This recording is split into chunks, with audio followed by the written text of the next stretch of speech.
Yo! That's the worst intro ever.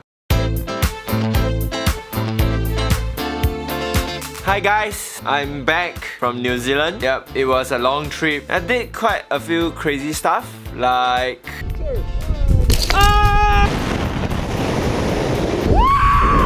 What the fuck is this shit? And yep, I have actually a lot of footages and stuff which I will upload in time to come. So in this video today, I'm just gonna talk about school. I know some of the audience of my channel are actually people at the age where you're still studying. I don't really stalk you guys because actually I did, but sometimes I click, I see no information. But anyway, I'm actually gonna share my own experience growing up in Singapore and having Singapore's so-called top-notch education. So I kind of went through this so-called path of education where if you are reasonably good with studies. How do I put this in a more politically correct, like not offending people? So basically, I'm quite smart lah. Yeah, I went through primary school, secondary school. My O-levels was like meh. Then I went to a so-called neighborhood junior college, and I did really well for my A-levels. I went to NUS, which is the National University of Singapore. I actually pursued a degree in chemical engineering, which is like, whoa, what a nerd, bitch. After 4 years, I actually managed to graduate with a second upper honors. And basically right now, my job doesn't really require me to have a chemical engineering degree. When I was younger, I'm considered pretty smart in class. Look, that's me.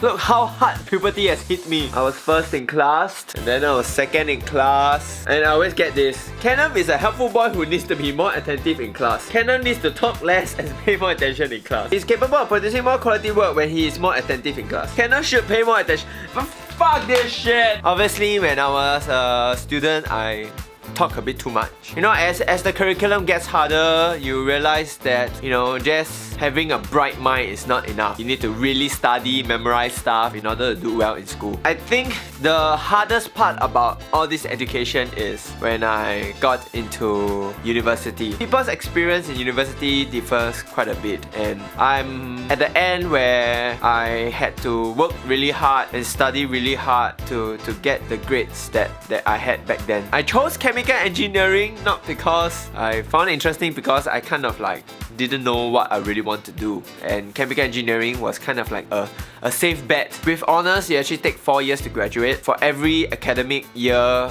there's actually 2 semesters, and each semester is about 10 weeks, 11 weeks, or 12 weeks, around there. And every semester was crazy for me. I remember that every week passed really fast. Every weekend, you know, I'm actually trying to get my tutorials done, and it's just a crazy catch-up game. There's no like the party, go clubbing and shit. It never happened to me. The most wow thing I did was actually stay in front of my computer and, you know, play games. And studying chemical engineering, it wasn't my passion. Like, I used to think that I loved mathematics until university started. It was a point in life where I really struggled with the idea of why am I studying? Why am I doing this? How are all these things that I'm learning even gonna be useful in life? And it was really a very stressful period in my life, and which kind of explains why I bought really hard during that period. Like, there are times where I just couldn't get enough sleep, because the moment I'm like slightly awake, my mind starts to run. I start thinking about the problems that I was trying to solve. There are also times where I have nightmares of, you know, going into examination hall feeling not prepared at all. Like I didn't go through the formulas, I didn't memorize anything. And with that said, and also the fact that I'm not doing anything remotely related to chemical engineering, I would like to still say that school is important. And having gone through the whole education system is an experience that I cherish, an experience that I am proud of. So growing up in Singapore and, you know, going through the education system, one of the things that you are being constantly drilled with is the fact that if you want to succeed in life, you have to do well in school, and that, you know, hard work translates to good results. And I guess a lot of my friends at that time, or like when I was younger, do feel that school is kind of like a waste of time because it's not something that they enjoy. So the question is how can I, you know, really make full use of this experience I have in school. The one real advice I can give to you guys who are still studying is to always reflect. Reflect in terms of what you have learned, what you have gone through, what do you like and what do you not like. So a lot of us just think about school giving us this thing called hard knowledge. And I classify hard knowledge as, all the content that you learn in school. Like science, how do you do math. A lot of people just judge school based on this hard content and hard knowledge. They look at this and like, this is not gonna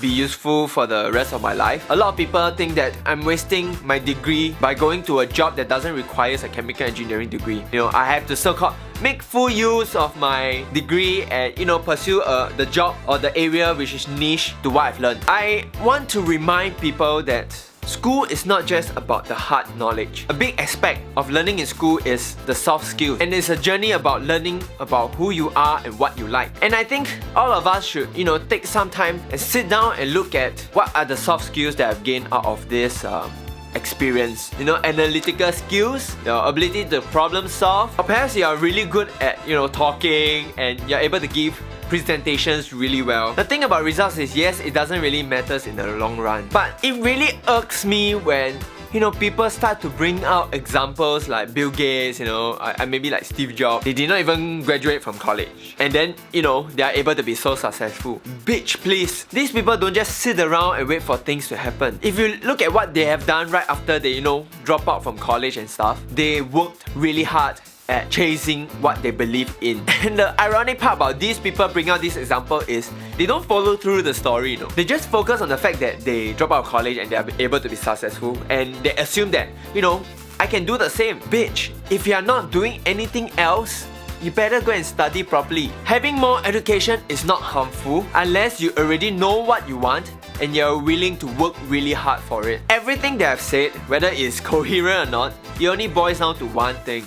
And that is your attitude. Your attitude towards what you love to do. Your attitude towards what you hate. Your attitude towards growing as a person. And in my opinion, it is this attitude that will determine whether you are successful in life in your own terms. And let me put it this way. Every experience in life is a fucking waste of time if you think it is. And when life gives you lemon, don't just make a lemonade.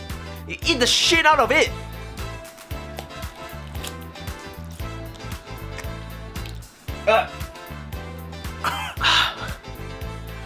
Feel like shivering now. Hey guys, thanks for watching. I hope you enjoyed this video. I'm like standing really weird right now because there's a mess of lemon juice on the floor. So I have a few videos planned ahead which are a little different from the videos that I usually do. Stay tuned to look out for it. If you haven't done so, please subscribe, follow me on Facebook, Instagram, and I'll see you guys soon.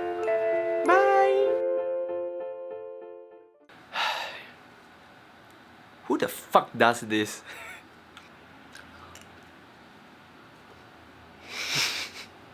It's too hard.